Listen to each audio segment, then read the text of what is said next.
Welcome to Politics NY with Skye Behind the Curtain. This is a special episode featuring one of our education A-list leaders, Zakiyah Ansari, the Advocacy Director and New York City Director of the Alliance for Quality Education.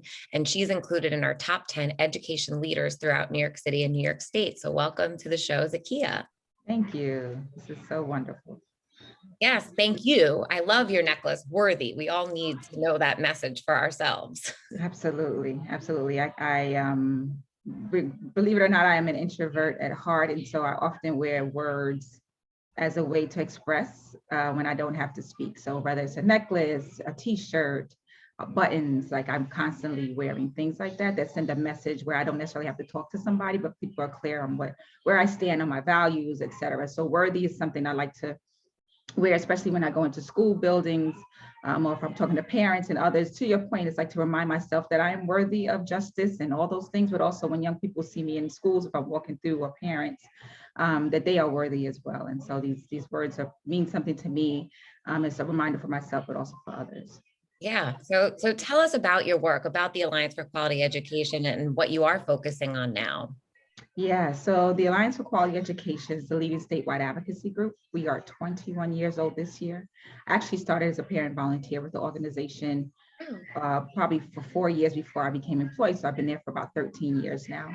And we have been working for so long. The heartbeat of our organization was around the Campaign for Fiscal Equity lawsuit.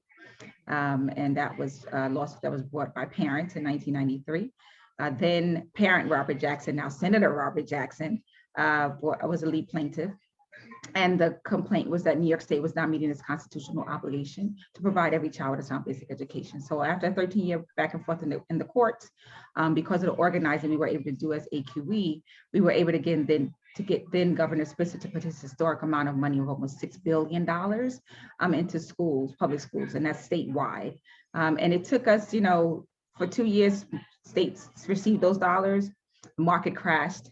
And then it was the last 14 years really of our work of getting the states to remind them that they have not fulfilled their commitment to CFE. And who would have thunk in the midst of a pandemic of both racism and a raging health pandemic, here we are. We were able to bring it home this year. So because of the work that we've done, because of the parents and young people and educators from across the state for the last 21 years, we were able to bring home almost $4 billion. So this year, New York State schools got up 1.4 billion. Next year, they'll get about the same. And then the following year. So it's a 3-year phase-in of those dollars. We're super excited about it. It only took us almost 3 decades to get it.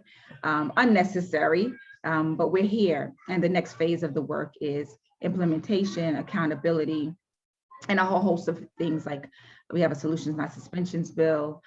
We are working to ensure that all 4-year-olds across New York State have access to a high quality pre-K. Early childhood education is extremely vital to us. And the voices of the parents often is what we uplift to find out what is the next thing we're going to work on. So those are some of the things, as well as, this year we also got an additional $12 billion from the federal government. So there's a lot of money. Money was always a thing that people told us, state elected officials, we just don't have enough of.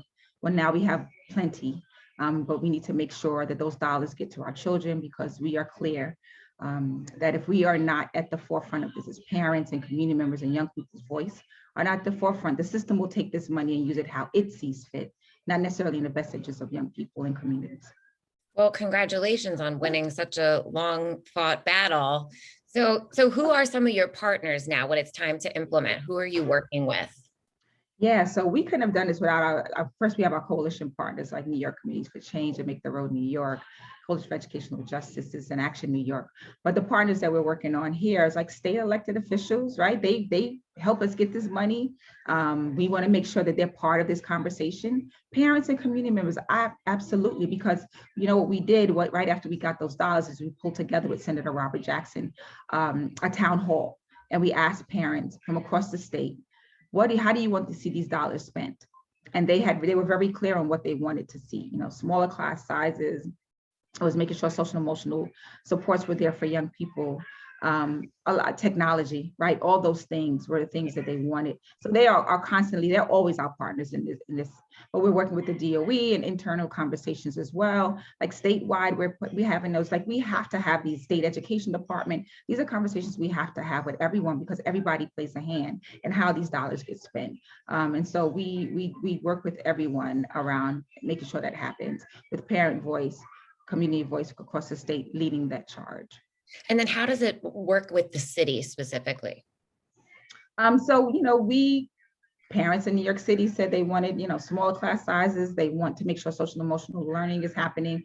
They want to ensure that technology is there. So those conversations have to happen internally. So we have parents, we have conversations with inside of DOE to like talk about these things, to share. They did their own external engagement because they had to around the federal dollars as well. And so where's the alignment? Where can we have conversations around? As you know, the Coalition for Educational Justice that we work with just got a huge implementation of $500 million for a culturally responsive and sustaining education called the Mosaic curriculum. So we've been working with them too, right? That's something parents wanted as well. We want to see curriculum that reflects our children. This is a curriculum that all children should learn. It's not just for Black and Brown children. It's for all of us to really understand and unpack the true history of what happens period in American history. And that may come with some troubling conversations, but there are conversations that need to happen and they need to happen ASAP. So there are constant conversations because we built over the 21 years, we built a reputation for ourselves as a respectable organization. Folks know not only do we come with facts, not only do we come with as a resource as well, but because parents and community members are the voice of what the message and narrative we want to put forth, we are respectable organization. And so we have deep conversations, deep roots. And we've been here long before some of the folks in DOE are there now. We were under a different administration. We had to deal with them. We'll be there long after this next administration comes in too. And so we just bring our expertise and our work ethic. And the reality is the voices of parents and young people into that space, which are, as we know, are the ones that are often left out as part of what change needs to happen. So yeah. So thank you, Zakiyah Ansari from Alliance for Quality Education, for sharing your message with us, and congratulations on all your hard work and for being part of our Education A-List. Well, thank you. You know what? I wouldn't be in this work if it wasn't for, like, I have 8 children. I have 4 grandchildren. 3 of them are attending school right now. All my children are grown now, but it was the foundation that they received when they were in school, where I saw teachers and educators who really cared and loved the work that they were doing. And we are really drawing out and sucking out that energy from schools. And we can no longer have that. That's what fuels me. That's what fuels most parents, is their personal stake in this work around educational justice. What it has done for me is just kind of exploded into not just what's happening here, not just across the state, but across the country. We can do better. I believe in the power of us. And I'm so excited and thankful that we were able to be recognized as AQE. But we all have a role to play in this. And I hope people really stay connected to AQE. We are on the ground. We are engaged with parents. And thank you so much for recognizing us. It's often a very thankless job that we do. And it's good to be recognized for the power of the work. There's a lot more work to be done. So yeah, education justice is racial justice is our narrative. So. Yep, all this, and it's on top of mind for everyone now, and we're going to see it as we come into a new administration at the state and city level, after all we've been through. So it seems like it'll stay top of mind for everyone. So well, you know what, AQ will not let it go anywhere else but stay top of mind, even if others don't want to. So thank you. Thank you.